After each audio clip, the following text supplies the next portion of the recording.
I do feel that our future is secured because I recall this young man when he was in Pampers. And now he's speaking for all of us.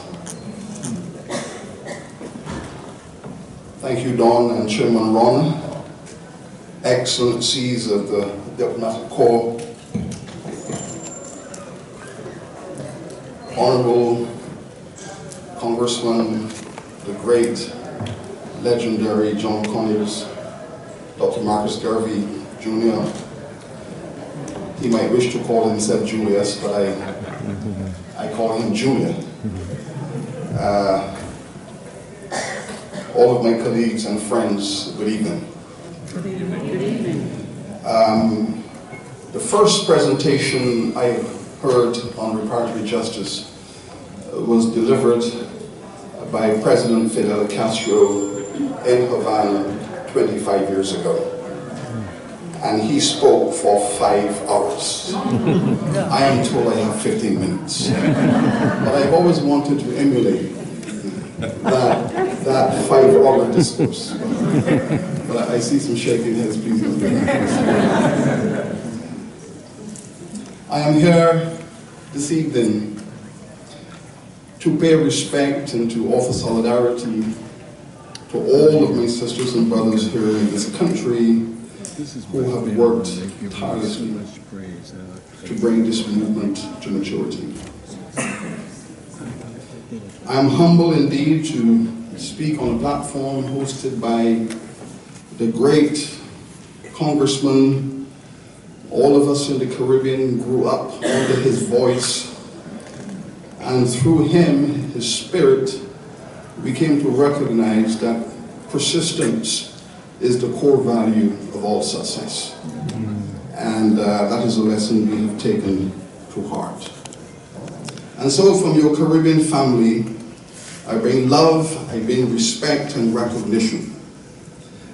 From Barbados, my home, I bring news that if the great Eric Holder wishes to return to the village of his beginning, I have brought the keys with me.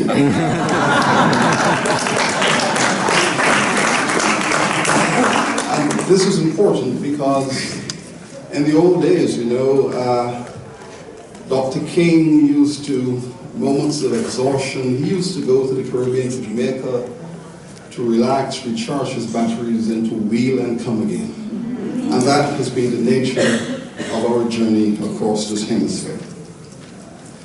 I'm also here with a message for this moment, a moment which we must mark as one people.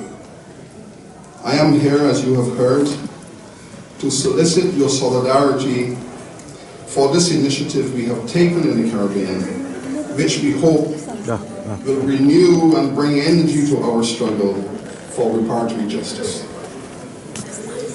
The integrity of our request is rooted in an obvious truth.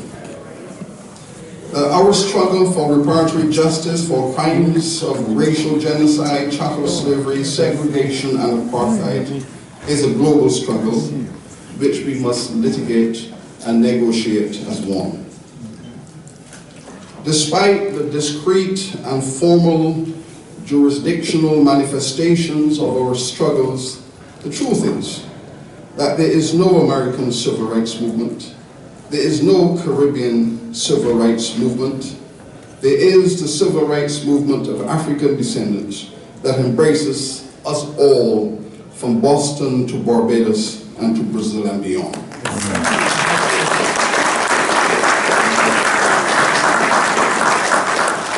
In the Caribbean, we feel and we have felt the barbarity of Ferguson as we feel it every day in the favelas of Sao Paulo and Salvador. The racism I felt in Rio just days ago is as real there as it is here and everywhere, that the legacies of these crimes have gone unresolved. The governments of the Caribbean have taken the historic step in recognizing that the governments of Europe, who have been enriched by chattel slavery and native genocide, that they have a case to answer. It has taken our ancestors over 300 years to uproot the legality of enslavement across this continent, from Haiti in the 1790s to Cuba and Brazil in the 1880s, 100 years. It then took us another 100 years of struggle to convert our legal freedom into citizenship, civil rights, nationhood, democracy, and institutional representation. And so, here we are. Here we are. In this country, we have sought to democratize and to civilize our politics. Now we are represented in the Congress, in the White House. In the Caribbean, we have independent nation states. And in Brazil, our people are on the move. But nowhere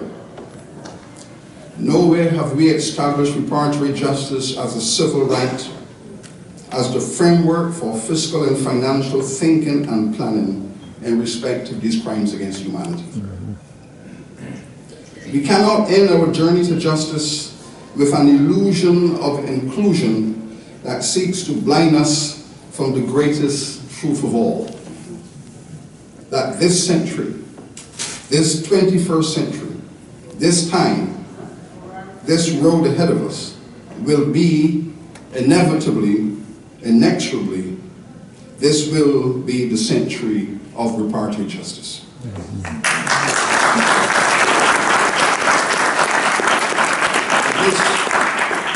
And this is where the road from Ferguson to Kingston, to Bridgetown, to Georgetown, Port of Spain, and all the islands and the main, this is where we will go. It is this century of closure. It is this century in which the legacies of enslavement will be addressed. But we also know that, as you have heard from Mr. Gonzalez, that weak and fragmented and disorganized people have never been the beneficiaries of reparatory justice. That's right, that's true. We also know that reparatory justice is ultimately a political solution sought in the face of unyielding power that seeks to pacify and to intimidate.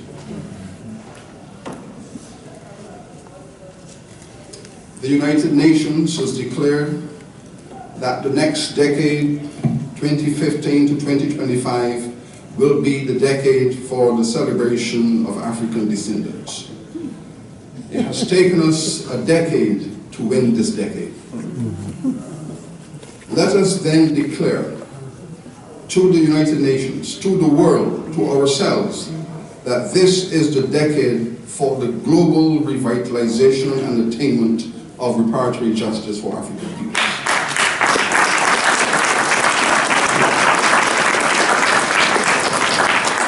And I can think of no better way, to pay a tribute to our greatest leader of all, Congressman Conyers, by declaring in this caucus that this decade will be called the Conyers Decade for Reparatory Justice.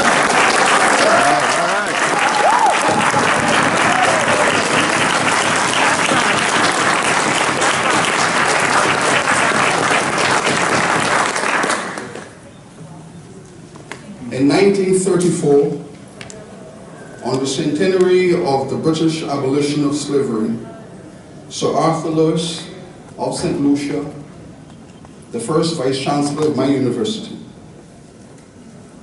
wrote in support of the great Marcus Mathieu Garvey that the matter of 200 years of unpaid labor in the Caribbean has yet to come for official settlement. That was 1934. That time has now come. That time is now upon us. In 2013, the heads of Caribbean governments in formal ceremony as CARICOM agreed to establish a commission to bring that case to be answered. To this end, they resolved that each member country of the Caribbean must establish a national commission on reparations, and that the chair of each national commission should come together to constitute the Regional Caribbean Commission. The commission went to work and in short time prepared and submitted its first report containing a 10-point action plan, which was endorsed and now represents the framework for the Caribbean reparatory justice movement. And I wish to say that our objective was to move 100 years of rhetoric, 100 years of discourse, 100 years of conversations to a practical point of solution. This, we believe, is important. First, we had to bring government to accept the truth of what civil society and grassroots organizations have been saying for 100 years, that this is the way to go to build justice and democracy in our civilization. The 10-point plan seeks to reformulate the reparatory discourse by shifting the conversation from the diplomacy of the aid to the politics of civil rights and the economics of development and development cooperation. 2 months ago, I was privileged to make a presentation of the 10-point plan in the British House of Parliament, in the House of Commons. The message delivered in that honourable chamber was this: that the British government and all the slave-owning governments of Europe cannot walk away from the mess they have created in the Caribbean. That they cannot turn their backs upon the legacies and harm and suffering they have created. That the poverty which is now endemic, the racialized relations of our societies, and the economic disenfranchisement of the majority must be addressed within this framework. It was also a privilege to inform them by recognizing them. All those persons in the Lords and Commons, all hundreds of them, who were the owners of enslaved people across the Caribbean, and we know our history. We have documented each and every one. We were able to look them in the face and say, yes, sir, you, sir, have a case to answer. Here is the evidence. I was able to identify the family who enslaved my mother's foreparents and the family who enslaved my father's foreparents. They were all there sitting in the House of Lords. And I remember as a child taking my grandfather's lunch into the cane fields, the sugar cane fields of Lord Hayward. And Lord Hayward and his family owned that plantation from the 1640s down to 1975. And we know that history. But critically, we were able to say to the British government that it must return to the scene of their crime. They must participate in a conversation with us as equal sovereign nations. They must work with us in the eradication of this legacy of perpetual harm and suffering. We were also able to say to them that we are not concerned with the politics of handouts and mendicancy and giveaways and all of that subordination of the mind. In fact, on my way to the House of Commons that evening, there was a little elderly lady trying her utmost to get into the House of Commons, but she had no accreditation. She had no security clearance and could not get in. And I went over to that elderly lady, Jamaican lady.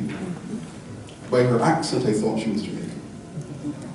And I said to the security officer, allow her to come in as my guest. I am the speaker this evening. And he made it very clear she had no clearance and therefore could not enter the House of Commons.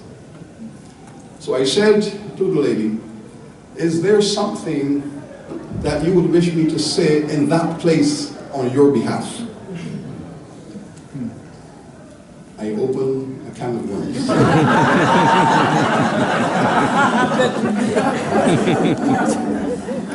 She said to me, you tell them that we don't beg them anything. We are not here to beg them. We want what is due to us as right. You tell them that. We are not here to get on our knees and ask for handouts. We want what is due to us. Well, I thought, there goes my speech. And so I put away my speech and I gave what I thought was the lady's speech. I felt much better for it.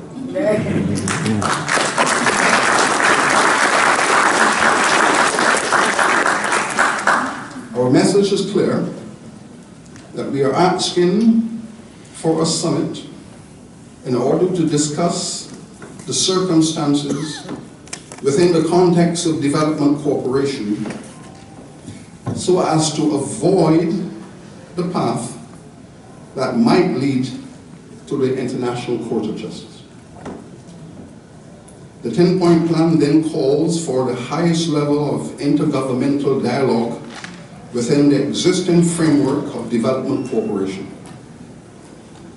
It calls for a dialogue within the bilateral and multilateral strategies that currently exist between Europe and the Caribbean. It calls for reconciliation rather than confrontation. It calls for dialogue rather than discord, and it calls for diplomacy in the place of historic denial. The 10-point plan sets out the following request. First, that there must be a formal apology for all of the crimes committed against the African people.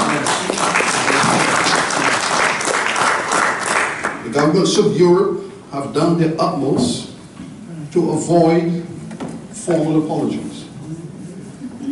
They have all issued what in their own language they call statements of regret. Statements of regret that do not take responsibility for the actions they have taken. For us, statements of regrets are unsatisfactory and insufficient. The second item is the need for Europe to develop a repatriation program. There are many people in the Caribbean who have said that we are the descendants of stolen people, and we have a right to be returned to the continent from which we came. Many of them have already done so. Many of you here, I am sure, have visited Shashamani in Ethiopia, where there are over 20,000 people from the Caribbean living in peace and harmony. They have a right to be settled, transported, and settled back into the spaces from which they have come. 8 governments in Africa thus far have agreed to work with a repatriation program for the resettlement of those who wish to return. The third item is a development program for the indigenous peoples of the Caribbean who have been victims of genocide. In my own island, Barbados, the history as written by the Europeans begins with the following statement. We, the British, arrived on this island on the 17th of February, 1625, and found an empty island. But there were houses everywhere.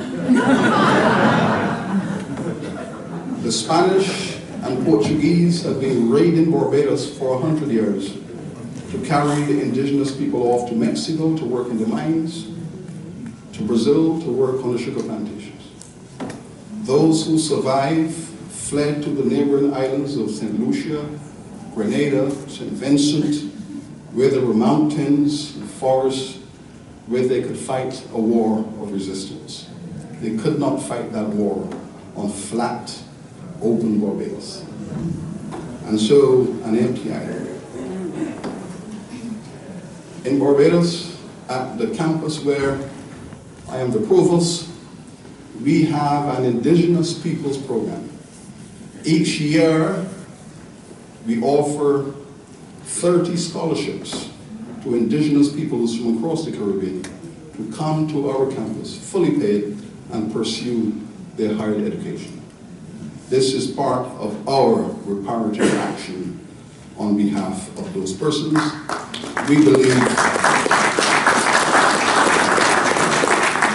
the governments of Europe have a responsibility for these people. Mr. Gonzalez made reference to the deportation of the natives of St. Vincent to Rattan Island off the coast of Honduras. But if you read the correspondence from the British government to the military commanders explaining why they chose the island of Rattan, was because, in their words, not even an iguana would survive there. So they were sent there to self-destruct. 100 years later, they had increased in numbers by 10,000%. Survival, survival, survival. The fourth item is a public health initiative. The legacies of slavery. We are now in the jet stream of this history.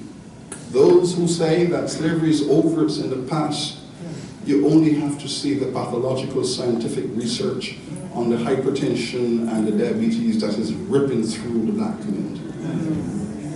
Barbados is now known as the amputation capital of the world. This was England's first slave society.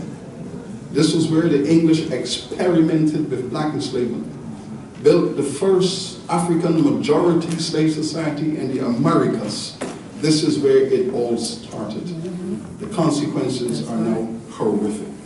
70% of all black people in Barbados over the age of 60 have either hypertension, diabetes, type 2 diabetes, or both. It is a healthcare disaster.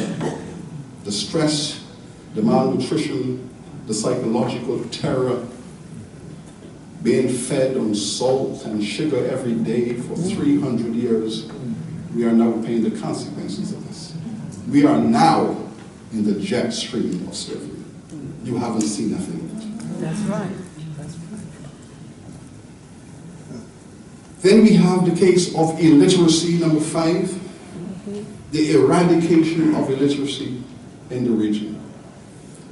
The British took Jamaica, the largest Caribbean colony, in 1655 from the Spanish, and they ruled Jamaica until 1962, when Jamaica rose up and demanded its independence. When Jamaica became independent in 1962, 80% of all the black people in Jamaica were illiterate. 80%. After 200 plus years of British extraction of wealth, the richest men in England in the 18th century were Jamaican slave owners. The Beckfords, all of them. Still there in the parliaments.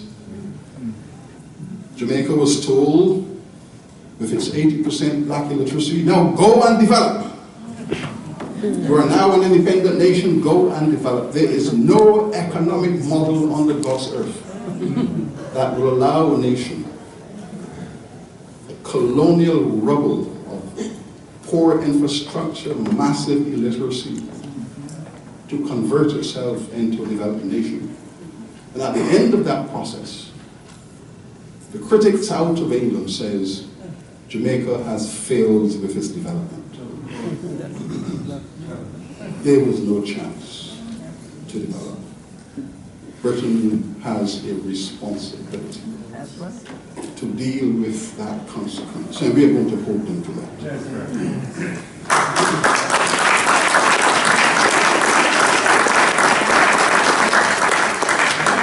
Then there are cultural institutions. Throughout the Caribbean, the basis of Britain's industrial and commercial wealth in the 17th and 18th century, they have walked away from the Caribbean, and there isn't one institution, one museum dedicated to the study or display of slavery. You could go to Bristol, you could go to Liverpool, to London. There are over 10 state-of-the-art museums dedicated to slavery, where school teachers can take their children and their students every day and have a journey through this history. Nowhere in the Caribbean is there an institution that focuses on this subject. No school teacher can take a class to an institution with all the audiovisual materials, all the historical archival data, and take the kids through that journey. I am supposed to ask a government in the Caribbean to take $20 million that is required for health care to build a museum to slavery. We say no. That is your responsibility. And I'm down to 1 minute. We're calling for a Pan-Africanist knowledge network system where teachers across the region can take classes in schools to Africa on summer programs, to take them into networks of knowledge where they could pair with each other. And this is something that all children in Europe do. When I was in high school in England, I traveled all across Europe learning my European culture because my school had a program. Where in the Caribbean do black children participate in that exchange of knowledge? We are saying we need a Pan-African knowledge network program to facilitate. The technology transfer we insist upon, item 8. And this issue of technology transfer, number 8, is important. They would like us to believe that the slave trade was a transfer of labor from Africa to the New World. And only labor was transferred out of Africa. And that is how the history has been written. We are now rewriting that history because in that slave trade was a transfer of technology, of science, of medicine, of art, of literature, of religion, an entire cosmology of consciousness and knowledge transferred across the Atlantic for the enrichment of Europe. That is what. And now we are saying the time has come to transfer that technology and science back to the people who were financing it in the first instance. We are saying technology transfer. And finally, the cancellation of all Caribbean debt. Yes. And we say this because our governments in the region have developed fiscal deficits, no doubt. And these fiscal deficits are the direct cause and consequence of governments trying to clean up the European mess with resources that they do not have. That's right. We have tried to educate, healthcare, housing development, all of these institutions to build modern democracy. And in the process, governments have spent more than they actually do have. We are saying our governments have driven themselves into a cul-de-sac to clean up the mess that you have created. Come back and help us to clean up this mess. This is where we're at. We're asking all of you here, all of our colleagues, in this Conyers decade for reparatory justice. That's what we're talking about. And in this Conyers decade for reparatory justice, that we must all stand together. Because in the words of Dr. King, we either hang together or we will surely hang separately. I think